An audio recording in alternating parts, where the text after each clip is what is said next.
aí, galera, beleza? Como é que vocês estão? Meus amigos, boas notícias. Os nossos deputados da nossa base, da direita, começaram a se movimentar e agora o Barroso tem 20 dias para se explicar e umas perguntas assim bem capciosas que eu acho que todo mundo vai querer saber quais são as respostas e tudo relacionado às eleições que aconteceram no dia 15. Também teve uma matéria bem interessante ontem de um vazamento aí de mensagens internas do grupo dos deputados bolsonaristas, o pessoal que realmente é da direita. Não sei como que vazou, mas o antagonista teve acesso e tem algumas informações bem interessantes que vão se juntar com algumas matérias que saíram no dia de ontem. Teve a entrevista do Bivar para o Estadão, que mostra aí que o Bivar está muito preocupado com o poder. Matérias aí do Rodrigo Maia. Tivemos ontem aí o Amoedo confirmando que sim, ele vem mantendo conversas com o Mandetta, com o Moro. Temos umas coisas para falar da esquerda. Sobre a segunda onda também, pessoal, é inevitável. A mídia toda já abraçou a ideia. Teve um tweet ontem que foi excluído pelo Ministério da Saúde e depois o pessoal voltou. No início da manhã agora, Bolsonaro já ratificou o posicionamento que depois que o pessoal apagou e voltou e disse que é resquícios da era do Mandetta. Tem mais umas coisinhas para falar do Guedes. O Guedes aí também apontou que o Maia tá jogando contra o país. Não disse, na verdade, o Maia, mas um acordo aí de centro-esquerda. Vou mostrar para vocês. E tem mais umas coisas ao redor do vídeo que eu não tô lembrado, mas vamos aqui começar já com esse tweet do José Medeiros. Ele é deputado, é vice-líder do governo e ele veio aqui avisar que ele pediu para que o TCU investigue o contrato do TSE com a empresa responsável pelo aparelho empanado, que deu uma pane. Se lembra que eu falei ontem? Assim, eu não gosto de ficar gerando um clickbait, mas gente, um contrato sem licitação acaba por gerar, sabe, uma abertura para a gente questionar o Barroso. Ah, e teve uma coisa que eu não falei. O TSE afirmou que existem brechas no sistema. O próprio TSE em matéria do UOL não é um sistema perfeito. Existem brechas. Inclusive, essa é a justificativa para a compra do supercomputador do Barroso. Retirei aqui alguns parágrafos para vocês verem como é interessante aqui os questionamentos do José Medeiros. Agora tem mais interessante do Bolsonaro. Ele fala o seguinte, ó. A primeira notícia que se teve foi a de que o sistema do TSE havia sido hackeado. Posteriormente, houve problemas no acesso ao e-título e, por fim, atraso na contabilização e divulgação dos resultados das eleições. O presidente do tribunal, o Barroso, negou que o sistema tenha sido hackeado de fato, alegando que ocorreram apenas tentativas. Em relação à lentidão, culpou o supercomputador. E aí, diante de todos esses fatos, teve várias coisas antes, podemos afirmar uma coisa: o Brasil enfrentou problemas durante as eleições municipais e não se sabe ainda qual o risco que isso representou. Então a gente vai ter que saber. Consta no Diário Oficial da União que os serviços da empresa Oracle foram contratados na modalidade de dispensa de licitação pelo valor total de 26,2 milhões, sem licitação. Sendo assim, é preciso que se investigue, primeiro, por que esse contrato foi feito com dispensa de licitação? Por quê? Se tem tantas empresas no mundo, sabe, que provém serviço de nuvem. E eu falei para vocês, nuvem, quer dizer, foi IaaS, que é Infrastructure as a Service, você alugar infraestrutura, e PaaS, que é plataforma como serviço, Platform as a Service. E aí, por quê? Tem toda uma gama de serviço, a Oracle nem lidera o mercado, para falar assim, com uma empresa assim, fenomenal. Por quê, Barroso? Por quê? Você vai ter que responder. Havia outras empresas interessadas no contrato? A gente quer saber. Terceiro, qual a previsão contratual para casos de falhas na prestação de serviço? Quem deverá ser responsabilizado por eventuais falhas? E quinto, a previsão de ressarcimento ao erário? Barroso deve algumas explicações, mas não parou por aí. O Daniel Silveira também vem falar que ele apresentou novo requerimento ao ministro Barroso, desta vez solicitando informações sobre a centralização da totalização de votos no tribunal. E eu vou falar isso daqui quando eu mostrar a matéria que o TSE assume que existem brechas. O próprio TSE, matéria do UOL, para não vir aí com fact-check. Vou mostrar o que eles mesmos falando. Ipsis literis. E aí, o Daniel Silveira fala o seguinte, ó. O único país no mundo que a justiça eleitoral normatiza, fiscaliza e julga é o Brasil. E foi criada para manter o organismo, que ele ia falar, o Daniel Silveira disse que é um organismo corrupto. Repare a dança das cadeiras de ministros do STF que assumem o TSE. A justiça eleitoral tem que ser extinta. É uma máquina que não ajuda, né? Não ajuda. E a gente viu ontem o pessoal do STF colocando isso daqui, ó. A Agenda 2030 da ONU é um plano global para atingirmos um mundo melhor para todos. E o STF oficial está junto neste compromisso para promover o Estado de Direito, os direitos humanos e a responsividade das instituições políticas. Saiba mais. Complicado, né? Complicado. Eu ia fazer um negócio aqui, mas não tá o momento. Deixa a gente falar do Barroso. Olhei aqui para baixo, vocês entenderão. Aí vem o Eduardo Bolsonaro. Esse aqui me deixou muito mais animado. Coloca aqui o ofício que ele enviou e fala o seguinte, ó. Encaminhar ao TSE questionamentos sobre a apuração. Com base na Lei de Acesso à Informação, o Eduardo enviou ao TSE questionamentos que ele recebeu de eleitores, tanto pessoalmente quanto nas redes, sobre o processo eleitoral. E pela lei, ele botou lá, e pela lei, existe uma lei mesmo, as respostas devem chegar em 20 dias. Estou no aguardo. Em 20 dias para o Barroso responder. Gente, a direita judicializando. Quem diria? Quem diria? 3 deputados já estão judicializando. Parabéns, Eduardo Medeiros e Daniel Silveira. E olha só, as perguntas do Eduardo são bem interessantes. Olha só, o requerente solicita saber, primeiro, nas eleições de 2020, houve a presença de representantes técnicos dos partidos políticos na sala cofre do TSE? O pessoal foi lá? O pessoal pôde observar o que estava acontecendo? Sim ou não? Em caso afirmativo, quem estava lá? Segundo, nas próximas eleições, será permitida a entrada de representantes técnicos dos partidos? Haja vista a decisão da ministra Rosa Weber, presidente da corte à época, que autorizou a presença de representantes técnicos das campanhas de Bolsonaro e Haddad na sala cofre. E vai poder? De novo? Ou pessoal, vocês que vão contar, o Barroso vai contar e vai falar o resultado é esse. Terceiro, houve disponibilização de cópia dos boletins de urna de todas, caixa alta, todas as sessões eleitorais do país. E vocês viram ontem que, pelo menos no Rio de Janeiro, o Alan Lopes vinha tendo problemas para ter acesso. Tendo problemas, teve que chamar, inclusive, ação policial. A Eduardo continua. Quarta coisa, qual a empresa que desenvolveu os programas utilizados agora? Quem foi, Barroso? Quem foi? Essa contratação teve licitação? Quais os programas que compõem o sistema de votação? Quinto, a Justiça Eleitoral, por força legal, acumula 3 funções, que é o que o Daniel Silveira falou. Diante deste quadro, não fica mitigado os instrumentos de fiscalização, já que eles fazem tudo, quem fiscaliza os fiscalizadores? Quem é que observa o TSE? Depois vai, o atual software eleitoral prevê uma autocertificação ou uma autoverificação, sabe? Tem uma forma assim que a gente pode ver se tudo saiu como os conformes, para detectar se foi modificado de forma inesperada. Existe isso? Em caso sim, fica registrado para posterior consulta? Existe algum mecanismo? E tem como a gente checar se realmente tem? Barroso vai ter que responder. Sexto, os supercomputadores que calculam a população foram terceirizados. Para qual empresa? Houve licitação? Isso não põe em risco a apuração a depender da empresa que apura? Então você vê várias perguntas sobre isso daí. E ainda vem aqui, Estas eleições foram as primeiras em que a totalização foi centralizada. Eu vou falar da centralização em breve. Por qual motivo foi concentrada a apuração no TSE e não mais nos TRS? Por qual motivo?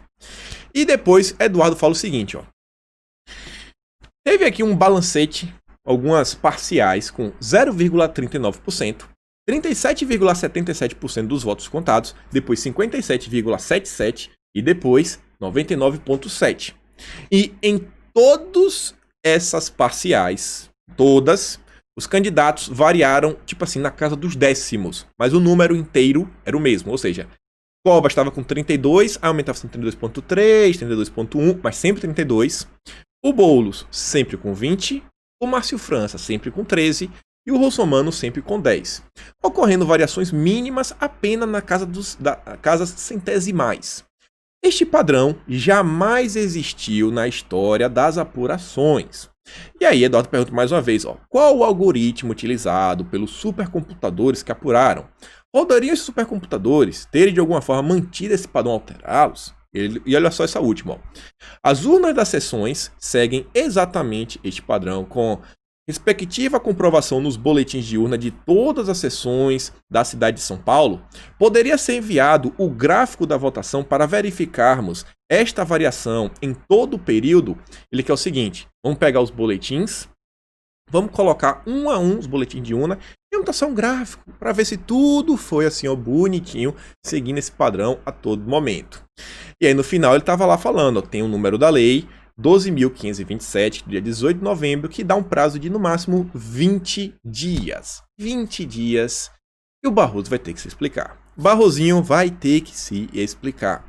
E aí, sobre a centralização, olha só. A UOL trouxe a matéria falando que brecha na urna eletrônica faz TSE adotar computador que travou. Brecha na urna? Uma brecha? Não. Uma brecha era infalível até ontem que tinha uma brecha.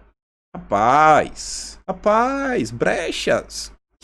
E aí dizia, ó, o supercomputador da Oracle, usado pelo TSE nas eleições de 2020 e que atrasou a entrega dos resultados, foi adquirido após a descoberta de uma brecha no sistema. A informação consta de uma notícia técnica compartilhada pelo TSE com o Tilt, próprio TSE que enviou.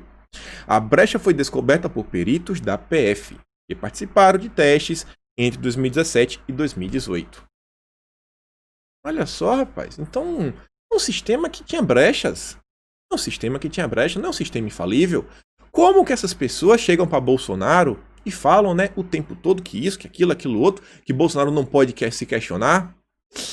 E aí, pessoal, nosso amigo Barroso tem 20 dias e carimba que é iluministro, o ministro iluminado. E aí, Barroso, vem agora com tua explicação. Vem, Barroso, vem com tua explicação. Mas aí, continuando, vejam só. Mudando aqui um pouquinho de assunto, o Flávio Gordon fala o seguinte, ó. O Botafogo não está fazendo análise, mas uma ameaça. Não vão deixar nunca mais a população escolher livremente um candidato qualquer. Toda eleição daqui em diante será decidida a portas fechadas por supercomputadores. O Flávio tá bem chateado, só que ele fala assim, uma matéria do Mike que vale a pena a gente dar uma olhada. Ele diz o seguinte, ó. Ciclo de 2018, que elegeu Bolsonaro, só deve se repetir daqui a 30 ou 40 anos. Quem é Rodrigo Maia para falar isso? Quem é Rodrigo Maia para determinar quando isso vai acontecer de novo? Com base no quê? E aí você vê, ó. O presidente da Câmara de Deputados, Rodrigo Maia, disse nesta terça-feira que só daqui a 30 ou 40 anos o Brasil poderá ter um ciclo eleitoral igual ao de 2018, que elegeu o presidente Jair Bolsonaro.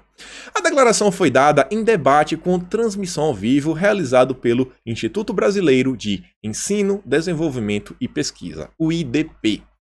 O IDP, para quem não sabe, é a faculdade fundada pelo Gilmar Mendes. Gilmar Mendes. Olha só, né? E tava lá o Maia dando palestrinha. O resultado da eleição recoloca a política no ambiente do diálogo. Aqueles que dialogaram e conversaram com a sociedade tiveram um resultado positivo na eleição. Vocês começam a perceber, gente, como esse pessoal tá tão interessado em manter essa narrativa. Em princípio, eu realmente tinha achado assim que tinha sido muito pior pra gente. A eleição não foi o melhor dos cenários, mas é tanto choro que eu tô vendo, sabe, da mídia querendo falar isso, que eu falo, cara, peraí. A mídia tá abusando demais dessa narrativa. A mídia tá passando dos limites. E a gente tá vendo que não foi assim, né? Não foi o fim da direita nessas eleições. E vai juntando essas matérias com essa daqui, ó. Guedes. Primeiro ali. Rodrigo Maia criticando Bolsonaro. Se Rodrigo Maia critica Bolsonaro, ele tenta desidratar Bolsonaro, tenta vender a ideia que apoiar Bolsonaro não vai te trazer nenhum ganho. Então esquece. Esquece Bolsonaro porque não tem ganhos. Esquece Bolsonaro. Por que Bolsonaro seria importante nesse ano? Já que, assim, por que deveríamos nos preocupar agora se a gente só vai ter eleições em 2022? Porque em fevereiro do ano que vem teremos a coisa mais importante que pode acontecer em Brasília. Eleições para a presidência da Câmara.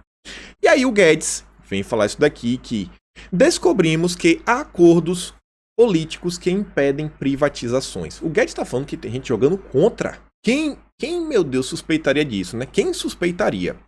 O ministro da Economia, Paulo Guedes, acusou de que um acordo político vem impedindo, em Brasília, o andamento da agenda de privatizações do governo. Não é culpa do governo, mas sim um acordo. De quem seria? Guedes disse que só prometeu anunciar 4 grandes privatizações em 90 dias, o que não aconteceu, porque havia um acordo entre as principais lideranças políticas para acelerar a pauta. No entanto, o ministro afirmou que, na última hora, descobriu que existem acordos políticos contra a agenda. Somos um governo de centro-direita. Ganhamos as eleições dizendo que vamos transformar o Estado brasileiro e que vamos privatizar. Como é que pode ter um acordo político que impede as privatizações? Como? Questiona Guedes ao participar de premiação realizada nesta quarta-feira pela revista Exame. O ministro, que um mês e meio atrás chegou a acusar o presidente da Câmara, Rodrigo Maia, de agir contra as privatizações, não citou nomes dessa vez, mas se limitou a apontar acordos políticos de centro-esquerda contra a pauta. Também ponderou que falta ao país fazer uma opção decisiva pelas privatizações. Então vejam só, né? Maia acusa o governo de estar impedindo a pauta de andar, porque na verdade Maia ele quer ter controle sobre a comissão do orçamento. Maia acusa o governo de não conseguir nada, que o apoio de Bolsonaro não serve de nada, também já mirando a presença da Câmara. Maia está aqui impedindo as privações de ocorrerem e indo vender a narrativa para o Itaú, para o XP, o pessoal do mercado financeiro ligado ao progressismo, falando que o governo não é reformista e tudo vai se juntando. Olha todo o desenho que vem acontecendo. Calma que tem mais que vai falar do PSL. Aí você vê, só que antes de a gente entrar nesse assunto da Câmara, você vê que na Argentina os deputados aprovaram um projeto para taxar grandes fortunas. Isso daqui você não vai ver o Sérgio Moro comentando, você não vai ver os liberais brasileiros comentando, tá todo mundo caladinho, todo mundo calado. Olha só o que é que poderia ser o Brasil. Mas para esse pessoal é quanto pior melhor. É só o que importa é a narrativa. E você vê, ó, quase 2/3 das indústrias esperam faturar mais em 2021, aponta o CNI. Olha só, a indústria brasileira. Enquanto, olha o que está acontecendo na América Latina. Mas o importante é só desacreditar o governo. E aí, voltando para o mesmo assunto, Bivar. O PSL tinha dinheiro, mas não tinha poder. Teve uma matéria grande aí, ontem no Estadão. A Gazeta Brasil destacou os pontos mais importantes. E eu quero mostrar para vocês algumas perguntas que o Bivar respondeu. Olha essa primeira. O senhor e o presidente conversaram sobre as eleições na Câmara? Sim, falei. Que temos um grupo independente, que é o PSL, PTB e o PROS, que pretende lançar um candidato e não me comprometi em apoiar o candidato dele. E ele entendeu perfeitamente. Na sua avaliação, Bolsonaro pode cometer erros nessa disputa? Aí vem o Bivar. Conversei com Bolsonaro. Que os candidatos têm que ser independentes, que não sejam nem contra nem a favor do governo. Se sou candidato à presidência da Câmara, não posso ter nem ideologia, nem cor, nem raça. Tenho que defender o parlamento. Fui bem cristalino com ele. Antes do Bivar chegar nesse ponto, ele vinha falando o seguinte: não, a gente tem dinheiro, mas só dinheiro não é o suficiente. A gente precisa de uma posição de mais destaque. Sabe? A gente precisa fazer parte do governo. A gente precisa ter um lugarzinho aqui ao sol, porque não é só o dinheiro. A gente precisa ter notoriedade para poder fazer marketing político e o PSL continuar crescendo. Porque não adiantou de nada ter gastado 200 milhões de reais e no fim, nada foi feito, nada adiantou. Nada adiantou. Nada. Aí você vê, ele tá em busca de poder. E ele tá se vendendo para Bolsonaro e se fazendo difícil. Não, aqui não tem nada decidido. A gente aqui conversou, mas não sei ainda. Ainda não podemos bater o martelo. Vai vendo. O presidente disse ao senhor que indicará o deputado Arthur Lira do Progressistas para o comando da Câmara. Aí o Bivar responde, não tocamos no assunto do Arthur Lira. Falamos que nosso grupo pretende ter um candidato. Mais uma vez, ele aumenta o passe, Bolsonaro, eu pretendo ter um candidato. Se você quiser que eu deixe de ter um candidato para eu te apoiar, você vai ter que me dar alguma coisa. Olha o jogo de poder. Como estão as reuniões com Rodrigo Maia no DEM? Aí agora ele já dá, você vê, Conversamos sempre sobre esse grupo independente, que pode ou não se juntar ao grupo do Maia. Não há nada definido. Olha só, eu tô aqui, eu tô pro jogo. E o meu posicionamento pode ser decisivo. E aí, Bolsonaro? Você vai deixar o Maia me compre ou você vai me comprar primeiro?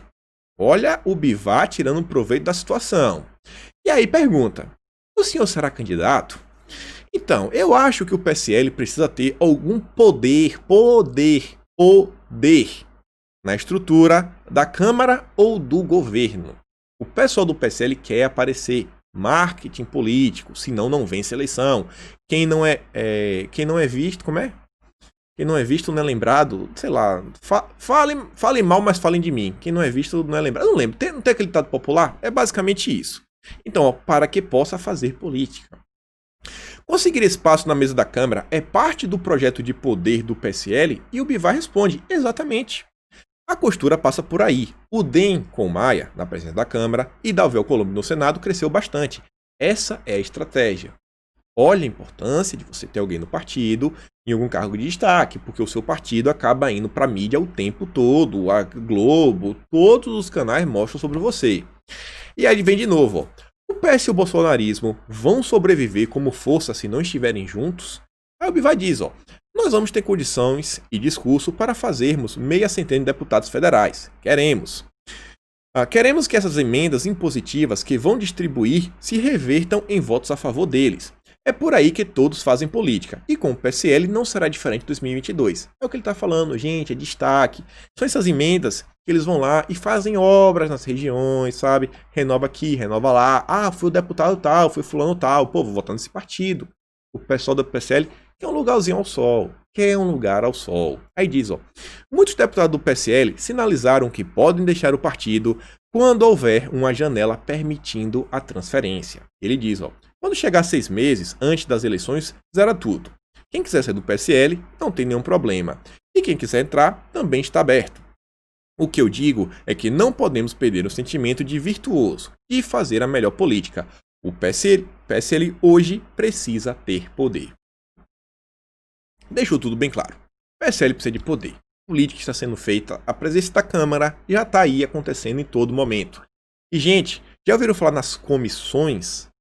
A CCJ, a tão famosa CCJ, Comissão de Constituição e Justiça? É isso aqui, amigos. O PSL está perguntando ao Bolsonaro, eu te apoiar, que comissão eu ganho? Preciso de uma comissão, cara. Eu preciso de um lugar sol. E é isso que acontece, gente. É isso daí o que o Maia tá fazendo, é isso que a Arthur Lira tá fazendo. E ainda que a gente ache ruim, política é feito assim. E se isso não for feito, não vem um voto. Não vai vir um voto. Então podem ter certeza, assim como o antagonista até o dia todo fazendo matéria contra o PP, caso o Bolsonaro vote, queimando o presidente, todo mundo queimando. Assim que acontecer qualquer coisa, caso o presidente venha vencer, as primeiras matérias vai ser o seguinte: para vencer, Bolsonaro rifou, entregando a comissão X para o partido tal, que tem números corruptos e blá blá blá. Como se tivesse no Brasil algum partido de pessoas super idôneas, né? Como se tivesse no Brasil.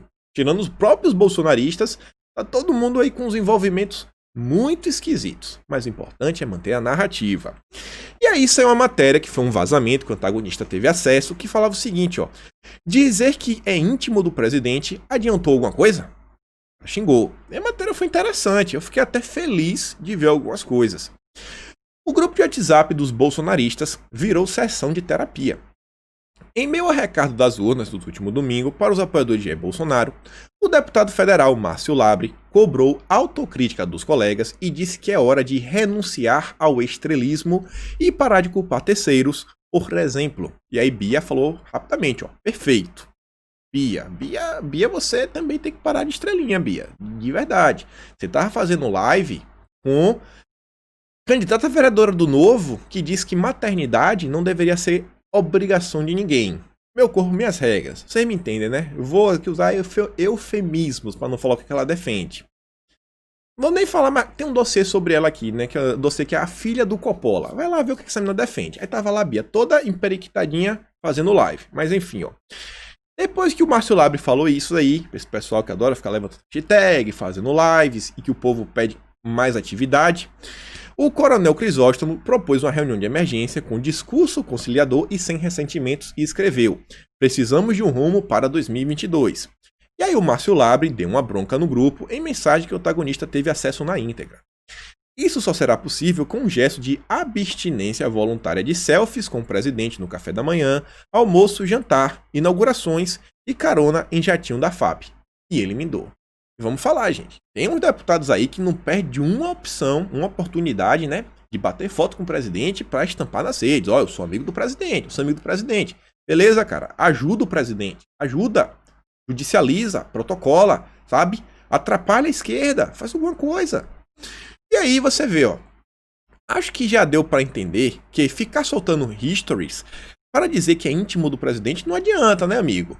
Além de se abdicar um pouco dessa questão de likes no Instagram, cada um de nós precisa entender que já passou da hora de colocar o bumbum na cadeira e entender que já passou a hora aqui. Na cadeira e sentar uma mesa de reunião gigante à base de café e água. E só sair dali quando o grupo estiver com objetivos bem claros, devidamente acordados e efetivamente postos em prática. Tem que pôr em prática.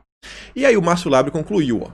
Caso contrário, podemos curtir mais 2 anos nessa vibe de autoridade e em 2022 a gente volta para a rotina como pessoas meros mortais. E eu não vim aqui para isso. Gostei do posicionamento. Gente, algum de vocês é contra esses deputados colocarem menos fotinha no Instagram, começarem a protocolar mais coisas, sabe? Cobrar respostas, como por exemplo do Barroso, como fez o Eduardo, o Daniel Silveira, o José Medeiros. Eu acho isso aí super válido, super válido. E depois dizia, os bolsonaristas do PSL sabem que, rachados, acabaram abrindo espaço para o Centrão, Ciro Nogueira. E, gente, isso aqui não está muito errado. Você até vê que teve outra matéria falando o seguinte, ó. O senador do PP confirma a possibilidade de Bolsonaro retomar ao partido. A base do governo, a gente tem muitos deputados que estão no primeiro mandato. A gente entende que chegou agora, não já sabe tudo. É impossível saber de tudo no primeiro mandato. Agora faltou organização, faltou ajudar o presidente. E principalmente agora na hora de articular, para poder eleger um presidente da Câmara, para conseguir colocar que as pautas do governo avancem, a gente não está vendo isso acontecer. Então, pode ser uma possibilidade real. Bolsonaro ir. O que é que tem? Tem muita coisa. Eu tô falando para vocês, a presença da Câmara é algo assim fundamental. Se Bolsonaro ganhar, vocês vão ver uma mudança. Sabe? Tudo que vocês queriam que Maia fizesse, mas nunca fez, vocês vão ver começar a acontecer. Essa história de caducar MP, meus amigos, isso aí vai ser história do passado. É uma das coisas mais importantes que pode acontecer nos próximos meses. A mais da mais importante. Não tem nenhum evento nos próximos meses mais importante do que vencer a eleição da presidência da Câmara. Eu não me canso de repetir isso. E aí, falando de eleição, tá aqui falando que agora que Lula não é a cereja do bolos. Trocadilho, né? E falando que o apoio do PT pro pessoal é bem-vindo, é tudo mais, blá blá blá, aquilo, isso, aquilo, mas eles não sabem como é que pode fazer isso aí de um jeito de boa, né? Porque meio que o Lula tá um cara meio queimado. E a matéria fala o seguinte, ó. A campanha do Boulos teme que, ao trazer Lula, chegue junto o desgaste e a rejeição do petista em São Paulo. Então o pessoal tá vendo aí que Lula hoje é muito mais queima-filme do que qualquer outra coisa. E aí, pessoal, vem aqui os liberais. Liberais. Você curte. Vem o Joel Pinheiro, que brinca de ser jornalista, vai ganhar um carimbaço em breve para falar o seguinte, ó. O problema do Boulos não é o suposto radicalismo. É não dar mostra alguma de sequer liga para as contas públicas. Não é que ele é radical, não, é só do PSOL. Aí vem o Constantino falar, ó, não preciso mais aturar o café com leite de manhã, mas ainda me deparo com essa baboseira. O problema não é o radicalismo, não é ele elogiar e defender Cuba, Venezuela, ele ser um comunista invasor. Nossos liberais lacadores são uma comédia. E o Joel vai ganhar o selo, o Carimba, delírio jornalístico, sabe? Só narrativa pro Joel Pinheiro. Carimba, que é só narrativa. Selo de delírio Joel Pinheiro. Continuando aqui, pessoal, olha só como são as coisas, né? Esquerda. Vem o Alessandro Molon para falar que, no Rio, o importante agora é derrotar Crivella. Além de ser o pior prefeito que o Rio já teve, é o candidato de Bolsonaro. Primeiro turno é primeiro turno. Segundo turno é veto. Crivella não. Aí vem o cara do PSOL. Vereador do PSOL, mais votado do Rio, quer derrotar Crivella no segundo turno. Gente, o candidato de Maia. O Eduardo Paes é o candidato de Maia. Toda a esquerda está apoiando o DEM. PT, PSOL, PSB, PDT, Rede, Cidadania. Tá claro por que tem que apoiar o Crivella? Independente de quão ruim o Crivella seja. Olha aí, meus amigos. E digo para você na sinceridade, o quadro para ser revertido no Rio tá muito difícil, muito difícil. Para Crivella vencer, ele vai ter que recuperar, tirar votos do Eduardo Paes, que o Eduardo Paes recebeu no primeiro turno. Porque a maioria do pessoal que votou no PT e no PSOL, no PDT, o PT e o PDT tiveram mais votos do que o Crivella somados. E possivelmente a esquerda realmente vai votar na Eduardo Paes. Ou seja, o Crivella vai ter que trabalhar muito, muito. Tá muito difícil reverter no Rio. Mas tá muito difícil mesmo, muito complicado. E aí, continuando, vem o Haddad. O Haddad delirando, para falar que o ministro da Infraestrutura, segundo a imprensa, era o competente do governo. Será que, ao contrário do seu colega de saúde, ele sabe onde é o Amapá? Que tragédia do governo. E aí o Tarcisão fala o seguinte, ó, o Haddad, o meu ministério cuida de transportes. Será que, ao contrário de quem nunca esteve no governo, você não deveria saber as atribuições dos ministérios? Que tragédia. Que tragédia. Tragédia, né? Parece que Haddad não sabe o que é Ministério da Infraestrutura e de Minas Energia. Atribuindo, falando que é obrigação do Tarcísio, o que não é. Isso é fake news? Fake news. Selo fake news pro Haddad. Carimba que é fake news, amigo. Fake news. Haddad divulgando fake news. Que depressão. E aí o Carluxo vem falar o seguinte, ó. Enquanto no passado nossa infraestrutura estava entregue a esquemões com obras paradas há décadas, rodovias destruídas e aeroportos sucateados, hoje temos um ministro tão competente que asfalta até poste. Parabéns, Tarcísio, pelo excelente trabalho feito até aqui. E aí, pessoal, olha só que interessantíssimo. A Gleisi Hoffmann veio falar que Obama passou 8 anos aí causando tumultos pelo mundo, isso, aquilo outro, diversas coisas, e acobertou um vice investigado por corrupção, que quer dar conselhos ao Brasil. E isso daí sabe por quê? Porque o Obaminha fez um livro que fala que Lula gosta de passar a mão no que não é dele. É brincadeira, é isso? O PT, peraí, que história é essa? O PT tá contra os democratas? Sentiram por causa do livrinho, né? Não trataram Lula como o Lula não é mais o cara. O Lula não é mais o cara, né? Beleza, Gleisi, beleza. Chora mais, chora. Ó, selo cara de pau pra Gleisi Hoffmann. Rapaz, os selos hoje a gente ajuda, acho que todos. Cara de pau. Quando era o homem, o cara, tava bom. Mas agora que Lula não é mais, né? Tá valendo. Valeu, Gleisi. Quem não te conhece, que te compre.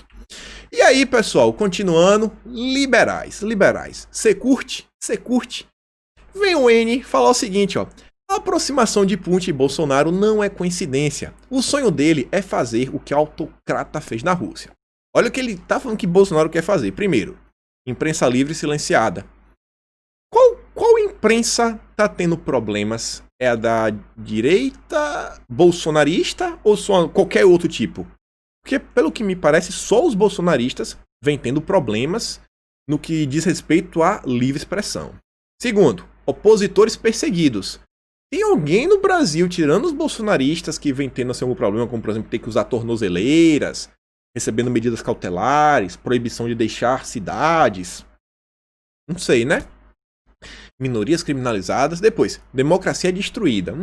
Barroso curtiu. O negócio de acabar com a democracia. Depois, ó, poder centralizado e consolidado por décadas sem ameaças. Cara, quem mais ameaça o governo são esse mesmo pessoal. É o tempo todo, primeira oportunidade, fala de impeachment. Aí o Dudu fala o seguinte, ó. Se fosse a intenção de Bolsonaro, você não teria liberdade para falar tanta besteira assim, sem citar nenhum exemplo concreto. Bolsonaro e Putin têm relações cordiais por serem líderes de nações repugnantes mesmo Repugnante mesmo é a aproximação de um deputado do Novo com o discurso do PSOL. E o N vai... Esse carimbo daqui, acho que vai pegar umas 3 vezes no vídeo de hoje. É o carimbo do chora. Chora, meu velho. Chora. Isso é choro de arco-íris. Choro de arco-íris ressentido do Novo. Chora mais. Continuando aqui, tivemos o Amoedo, que vem falar o seguinte, ó. Segundo Amoedo, o desempenho do Novo poderia ter sido melhor nos pleitos municipais, se o partido tivesse declarado uma oposição mais clara ao presidente. Quer dizer que declarar oposição a Bolsonaro melhoraria a imagem do Novo, porque vocês vão roubar os votos do PSOL. O do PT, era isso? Ia começar a disputar voto com o PT e com o PSOL? Se assumiram de esquerda. Aí vem o Amoedo falar que o bolsonarismo já está em declínio e fala, ó, eu não estou mais no comando do Novo. O partido decidiu adotar uma postura de independência em relação a Bolsonaro. Eu tenho adotado uma linha mais clara de oposição porque acho que a gestão dele é muito ruim para o país, disse Amoedo. Oh, meu Deus, mais choro, chora mais. Não, nem vai ganhar o carimbo que ele não merece. Aí vem o Amoedo aqui, ó, dizer que ele conversa com Moro e Mandetta sobre 2022. É preciso traçar um plano para o Brasil. Aí o Carlos diz, ó, é mesmo? Quer dizer que vocês conversam? Que surpresa. Eu tive algumas poucas conversas muito rápidas com o Mandetta. Troquei algumas conversas também com o Moro. Mas é preciso traçar um plano para o Brasil. Feito um plano, aí vamos atrás de um nome. E olha só, de acordo com o fundador do Novo, sempre que se tenta juntar pessoas que não têm um alinhamento em boa parte das ideias, acaba sendo uma junção vazia. Ou seja, ele, o Moro e o Mandetta pensam iguais, porque eles não são uma junção vazia. A articulação deles funciona por quê? Porque eles pensam iguais. É o mesmo pensamento. Moro, Mandetta e Amoedo. É a mesma coisa. E aí vem o antagonista. No Rebarba, que o Bolsonaro está em declínio, para falar que o anti-bolsonarismo é o antipetismo. Para falar que, não, porque não tinha aquele sentimento de pessoas que só querem tirar o PT, agora tem pessoas que só querem tirar Bolsonaro. Gente, vocês acham que isso é verdade? Não é de jeito nenhum, então vai ganhar o selinho de delírio. Delírio jornalístico. É só narrativa. Delírio. Antagonista realmente é o líder dos delírios da política brasileira, né? Delirando. E aí vem o Marreco, olha só. O Marreco que tá cada dia... Ele não esconde mais. O Marreco não esconde mais. Não esconde. Eu não tenho um selinho só pro Marreco, uma carimbada. Mas aqui veio no Twitter para parabenizar um vereador do PSDB. Óbvio. De outro partido, só se fosse do PT. Eu só acredito ver Moro elogiar o PSDB e o PT. Agora que tá com o Luciano Huck, o Maia talvez até do DEM. Mas o coração dele é vermelho e azul. PT e PSDB. Aí vem aí, ó, falar que o cara tá lutando contra a pauta da anticorrupção. Moro só se aproveitou disso daí pra querer criticar o governo. E mais uma vez, vem aquela narrativa chata dele que o Brasil esqueceu da pauta... Quer dizer, o Brasil não. Bolsonaro esqueceu da pauta anticorrupção. E aí, pegando a rebarba da Glaze no mesmo assunto aí, o ex-presidente lá, que falou que Lula era o cara... Moro veio ao público para falar o seguinte, ó, o Brasil ainda tem problemas profundos com a corrupção sistêmica. Aí traz a matéria que o Obama estava criticando o Brasil. Quem é ele para criticar o Brasil? O cara que falou que Lula era o cara, olha a visão de mundo, olha como é um cara lúcido, sabe? É tão lúcido que falou que Lula era o cara. Aí vem Moro falar, ó, precisamos retomar a agenda anticorrupção com urgência. Faz parte das reformas e modernização do setor público e privado. Mas chora esse Moro, né? Moro chora demais. É muita cara de pau, cara. É muita cara de pau. É muito choro, velho. Pra Moro, o Moro tem que ganhar aqui. Não tem condição. E aí, seguindo o mesmo ritmo, já é agenda casada. Agenda casada. Seguindo a rebarba da Glaze, do Moro, vem o Luciano Huck pra trazer os pitaquinhos do Obama na conversa com o Pedro Bial pra falar o seguinte, ó. Simbolismos são importantes, mas são as ações concretas que combatem com eficiência a desigualdade. O ex-presidente dos Estados Unidos vê o Brasil se destacar no mundo como potência verde. As posições lúcidas dele são vacinas contra o populismo e o negacionismo. O Luciano Huck deixando claro aí, né, esse negócio dele aí dessa agenda verde. Agenda verde, quer transformar o Brasil na agenda verde. A Marina já adorou. Marina já adorou isso daí. E aí, pessoal, ontem, Mandetta, já que falando desse pessoal, Mandetta parece aí, sabe aquele negocinho quando não faz na saída, na entrada, faz na saída? Parece que o Mandetta deixou na saída lá um presentinho, né? Tem uma matéria da CNN que fala o seguinte, ó, o Ministério da Saúde justifica post sobre isolamento, erro humano. E o que foi que aconteceu? O Ministério da Saúde havia feito uma postagem que todo mundo assim não conseguiu entender o que estava se passando. Como o Ministério da Saúde falou aquilo ali. Que veio falar o seguinte, ó, respondeu uma mulher no Twitter que, olá, é importante lembrar que até o momento não existe vacina, alimento específico ou substância ou remédio que previnam ou possam combater o que está acontecendo nesse momento. A nossa maior ação contra o vírus é o isolamento social e a adesão das medidas de proteção individual. Peraí, não tem nada que possa ser feito, ainda tem que se isolar. Isso aqui não me parece o discurso do governo. Aí, logo depois, de acordo com o posicionamento oficial, a publicação foi um erro. Eles fizeram um tweet falando, isso aqui foi um erro, e depois eles corrigiram. Mas você vê, ó, a pasta reforça a importância do atendimento precoce contra e as medidas de prevenção, blá blá blá, sem citar o distanciamento. Eu vou mostrar a nota íntegra. O interessante é o seguinte, ó. Segundo apurou o âncora da CNN, Caio Junqueira, a mensagem foi redigida durante a sessão do ex-ministro da Saúde, o Mandetta, dentre um programa chamado Saúde Sem Fake News, que respondia online a dúvidas do público. Após apagar a publicação original, o ministro da Saúde deu uma nova resposta à seguidora. A sequência de mensagens, o Ministério da Saúde diz que as pessoas que não estão fora do grupo de risco e as crianças devem continuar suas atividades normais, que é o que o Bolsonaro vem falando. E aí você vê, ó, diante da possibilidade de aumento de casos, até que se tenha uma vacina, recomendamos o tratamento precoce. Não é que tratamento precoce. O médico deverá ser procurado ao sentir os primeiros sintomas. A utilização dos medicamentos prescritos pelo médico com a concordância do paciente deve ocorrer de imediato. Você sabe o que o governo está falando. Você sabe do que ele está falando. As pessoas que estão no grupo de risco e idosos devem se precaver e evitar o contato. Evitar. Não está mandando se isolar. E termina falando, ó, as pessoas que estão fora do grupo de risco e as crianças devem continuar suas atividades normais, com os cuidados recomendados pelos protocolos do Ministério da Saúde. Normais. Devem continuar suas atividades normais. Vocês conseguem compreender a dificuldade que é um governo? Gente, quantos funcionários existem no Brasil? Quantos? Só de ministério tem mais de 20. Bolsonaro tem 24 horas. Fora os problemas. Fora a narrativa da mídia. Fora Sérgio Moro sendo saco. Todo esse pessoal. Fora a Maia tentando derrubar o governo. Só mais coisas como resolver as pautas, colocar para as MPs andar, ter que se defender no STF, que o pessoal da esquerda sempre fica judicializando contra o presidente. Tudo isso daí acontecendo. Cara, o cara tem 24 horas no dia, ainda tem mulher, tem filho. É difícil. Espera aí que vocês fiquem de boa. Teve um pessoal que fosse bem chateado com o Ministério da Saúde e veio que acabou. Galera, respira um pouquinho. A gente sabe o que é que o governo defende. Não tem como o governo conseguir dar conta de todos os problemas. Problemas sempre existirão. Cabe à direita combater as narrativas da grande mídia, né? E alertar o governo quando alguma coisa errada acontecer. E aí, continuando, vejam só como são as coisas. Isso aqui ficou meio estranho.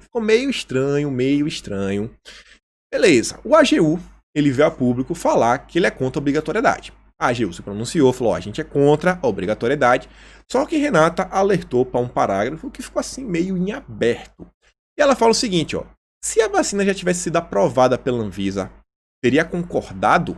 Ficou meio dúbio. E realmente isso aqui é interessante, porque por mais que tenha defendido mesmo, batendo o martelo, falou, não, a gente é contra, nega aí essa ação do PDT, teve um parágrafo que ficou meio assim, ó.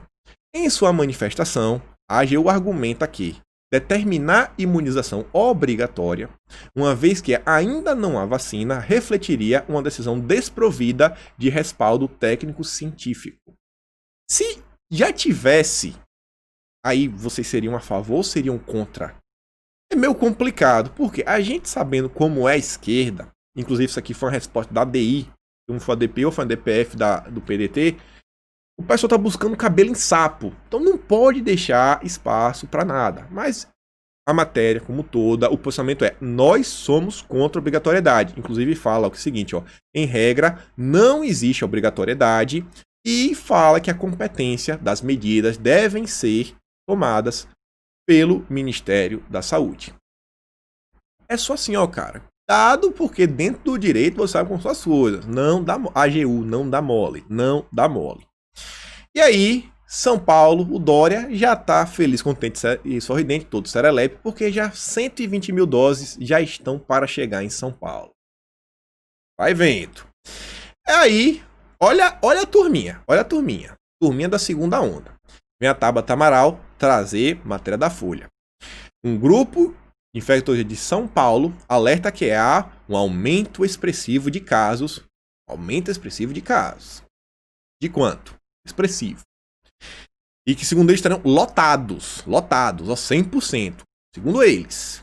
Depois vão Luciano Huck. A sensação é de que estamos à deriva. Apesar das boas notícias sobre os testes, junto com a formação da segunda onda. Ainda não estamos vendo plano estruturado de proteção das pessoas e combate a esta segunda onda. Segunda onda. Ele já tá batendo no martelo que tem uma segunda onda. E a Tabata falou, ó, a pandemia não acabou, temos que manter distância. Segunda onda. Segunda onda. E aí, o Estadão, mais uma vez, hoje pela manhã, soltou mais daqueles editoriais que ninguém assina o nome, né? Porque ninguém tem coragem de assumir esse posicionamento em público, para falar o seguinte, ó. Nada poderia ser mais inconsequente do que tomar medidas de flexibilização da quarentena como sinal inequívoco de que tudo voltou ao normal. Um artigo defendendo que o Dória está certo em não flexibilizar. E aí vai vendo. É bem grande, mas eu só quero mostrar. Eu acho que só tem isso aqui, quer dizer, tem só esses dois slidezinhos aqui, ó. A julgar pelo comportamento de muitos brasileiros, a pandemia parece que ficou para trás. E aí no final fala o seguinte, ó, afinal, a pandemia cumpre reafirmar, não acabou. Ao contrário, ganha força. A segunda onda já está vindo. Há algumas semanas, muita gente relaxou nos cuidados para conter a disseminação. Aí é culpa do povo, porque vocês tiveram congestionamento de carro, foi observado nos feriados, vocês tiveram lá praias lotadas, aglomeração em bares, festas, reunião entre familiares. Gente, como vocês fizeram reunião familiar? Como vocês se atrevem a encontrar o pai e a mãe de vocês? Seus irmãos, vós, primos e tios e tias? Como você faz isso, cara? Como você se atreve a se encontrar com sua família? Sabe? Quando o cenário vem ganhando força. Delírio jornalístico, tá quase ganhando selo. E aí, ó, diante desse quadro absolutamente preocupante, o governador de São Paulo agiu bem, né? Não, a gente já prorrogou até 2016 e vai rever se vai flexibilizar ou não dia 30. Um dia depois que a eleição acabar. Quando a eleição acabar, vamos fechar todo mundo. E eu nem vou ler esse parágrafo, mas olha só. Diante desse quadro absolutamente preocupante. Aí no parágrafo seguinte. Na capital paulista, o quadro é menos crítico, porém, não menos preocupante. De acordo com o secretário, não foi observado aumento significativo das internações. Não teve aumento significativo. Mas, ó, diante desse quadro absolutamente preocupante. Delírio jornalístico. Só narrativa. É só narrativa. Não tem nenhuma explicação. Não. Vai ganhar um selo. Esse aqui não, esse aqui, ó. Extrema imprensa. Selo extrema imprensa. Narrativa chorona da extrema imprensa. É só choro. É só choro o dia inteiro. E aí, continuando, olha quem tá aqui. 2030. Jovem. O jovem. Lá vem a 10ª onda. 10ª onda tá vindo em 2030. Não vai passar nunca mais, né? E teremos aí ele, o iluminado. Pô, adorei esse cenário aqui, ó. O primeiro dia tô usando todos. Fizeram aí o pessoal lá na Twitch, a gente fez uma live aí, quase 5 horas batendo papo, todo mundo ajudando. Mas merece, esse é um iluminado. Selo carimba que é iluministro. E aí, continuando, pessoal, olha só como são as coisas, né? O mesmo padrão acontece no mundo inteiro. Lá na Califórnia, o governador assinou um lockdown para perder todo mundo até o Natal. Até o Natal. Eu mostrei para vocês que, ó, só pode ter no máximo 3 pessoas, distante. As comidas têm que ser servidas em porção única e que dê para jogar fora. Mas, faz o que eu digo, não faço o que eu faço. Ele foi pego num jantar em Napa. Fez um vídeo, pediu desculpas e disse que o jantar foi ao ar livre. Descobriram hoje as fotos do jantar. Que hipocrisia, meu Deus, viu? E aí, vem lá, da falando de hipocrisia e extrema imprensa, Ilona Zabó para falar, ó. Hoje na minha coluna mostro a subida no nível de ameaças aos atores do espaço cívico. E aí defende o Barroso e o Felipe Neto. Aí o Constantino diz o seguinte, ó, não li ainda. Você está falando do que o Sleep Giants fez, por exemplo? Menciona a tentativa que fizeram contra mim, né, de assassinar minha reputação, com base em fake news por acaso? Você fala do ódio do bem, da patota esquerdista, você fala disso? Óbvio que não, gente. Eu tá falando do Felipe Neto e do Barroso, da Agência aos Fatos, todo esse pessoal.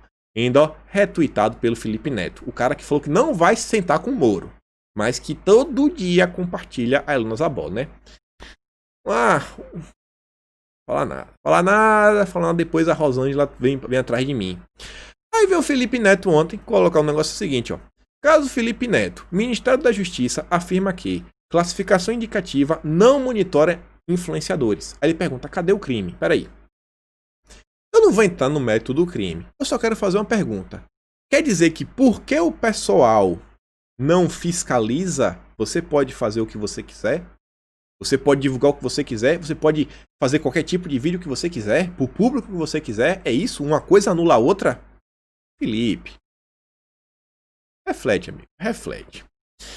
E aí, mostrei pra vocês ontem, no caso do Oswaldo Eustáquio, o André Marinho veio a público, ofendeu de diversas maneiras, assim, de forma baixa, viu o Oswaldo e dobrou a posta. Ele pega o vídeo, posta no Twitter dele e fala o seguinte, ó. Mais uma tentativa de cancelamento por alguns desocupados, por falando verdades sobre os seus jornalistas, entre aspas, de estimação. A carteira de jornalista do dito cujo não é salvo-conduto para difamar, espalhar fake news e simular informação. Isso não é jornalismo, é pura pistolagem. Quem é ele para afirmar o que é verdade ou mentira? Quais foram as mentiras? Aponte. Ainda que o mérito da sua prisão seja nebuloso, ainda que a gente não saiba se ele realmente merece ser preso ou não, e pareça arbitrário, isso não tem nada a ver com o que aconteceu, nada ofusca que ele é um cara ruim. Estão vendo como são as coisas, gente? O cara não tá nem aí. Nem aí se foi arbitrário ou não, não tô nem aí. Importa que você é meu inimigo político. Tá na Jovem Pan, né? Tá lá, cadeira cativa. Agora o Constantino foi demitido. O Constantino foi demitido e o André Marinho tá lá. O André Marinho tá lá depois de tudo que ele falou, ofendeu publicamente, que deixou todo mundo assim de forma desconcertada. Mas tudo bem, né? E aí, olha só como são as coisas. Gazeta do Povo, nessa mesma tomada aqui, fala que o doador do Intercept, o financiador do Intercept, doou 2 milhões para a rede Ativista Nossas, que é quem está por trás lá do Bond, que aparentemente desenvolveu o site do Sleeping Giants. E aí diz que esses 2 milhões foi doado pelo fundo do grupo Omidar, que foi criado pelo Pierre Omidar, que esse cara, ele aí, ó, um dos empreendimentos que integra o grupo do bilionário é o First Look Media, mantenedora do The Intercept. E aqui embaixo está todas as doações que ele já fez. Olha só que coincidência, né? E aí, a Abrage, que em momento nenhum defendeu o Constantino, veio a público para falar o seguinte, ó. A Abrage constata um aumento dos casos de assédio judicial por parte de políticos contra a imprensa. E o Constantino? Não tem, né? Aí vai defender o pessoal todo da patota. Extrema imprensa. É extrema imprensa demais. E aí, gente, olha só como são as coisas. Felipe Martins vem para falar que durante a cúpula do BRICS, o presidente Bolsonaro reiterou sua determinação de lutar pela reforma de organizações internacionais, como a OMC e a OMS, para que prevaleça no mundo um sistema internacional pautado pela liberdade, transparência e segurança. E fala, ó, não podemos permitir que a comunidade de países seja guiada por tecnocratas desconectados das realidades nacionais, promotores de agendas próprias e supostamente porta-vozes. Traduzindo, nós somos contra o globalismo. Somos contra. Mas a grande mídia, né? Reinaldo Azevedo já veio aqui, ó. Olha a foto. Eles acusam Bolsonaro de ser preconceituoso, diversas coisas. Olha a foto. Olha a foto que ele usa para descrever o presidente russo. Olha essa matéria aqui da Globo. Bolsonaro mostrou quem faz as compras ilegais. Aí vem o jornal Globo. Bolsonaro vai melhorar imagem lá fora expondo compradores de madeira ilegal? A Globo está passando o pano para quem comete ilegalidades. Selo extrema imprensa. Chora mais. Chora mais que tá pouco, Globo. Chora mais. E para terminar o nosso vídeo, Bolsonaro veio a público para ratificar o que o Ministério da Saúde disse, ó. Aos primeiros sintomas, procure um médico, inicie o tratamento precoce. Não espere sentir falta de ar, sabe? O Brasil é um dos países com o maior número de recuperados. E olha só, quero dizer aos trabalhadores do campo, graças a vocês que não pararam, nós da cidade continuamos sobrevivendo. Tá dizendo aí, né? E é por isso, meus amigos, selo, é por isso que eu votei em Bolsonaro. Selo, votei em Bolsonaro, é pra isso mesmo. Então, é isso, pessoal. O que vocês acharam? Novidadezinha, selinhos. Usei demais, usei de menos. Primeiro dia, né? Deixa eu gastar. Fiz aí com o pessoal do Twitter. Então, da Twitch. Então é isso. Tem mais umas novidades aí vindo. Possivelmente, tudo indica que depois de muitos vocês falarem, acho que vou conseguir fazer um canal secundário para postar os recortes do vídeo, só o pedaço daquele vídeo, sabe? Recortar e colocar para inclusive ficar mais fácil de vocês divulgarem, o que tiver sem tempo, não quiser ver, mesmo vocês sabendo que o vídeo vai ser inúmeras notícias ao longo do dia. Então isso daí tá sendo organizado, eu acho que vai sair do papel, e graças a vocês aí que vem se tornando membro do canal, principalmente o membro. Tô confiando aí, eu falei, cara, vou fazer valer o investimento de vocês. Vocês estão dando a confiança, falei. Investi na câmera, investi no microfone, melhorei o cenário, luzes e agora isso daí. Acho que achei um menino aí que vai poder me ajudar. Então por hora é isso, pessoal. Muito obrigado a todos vocês. Quem puder, dá aquela curtida, dá aquela compartilhada. Ficamos por aqui e valeu!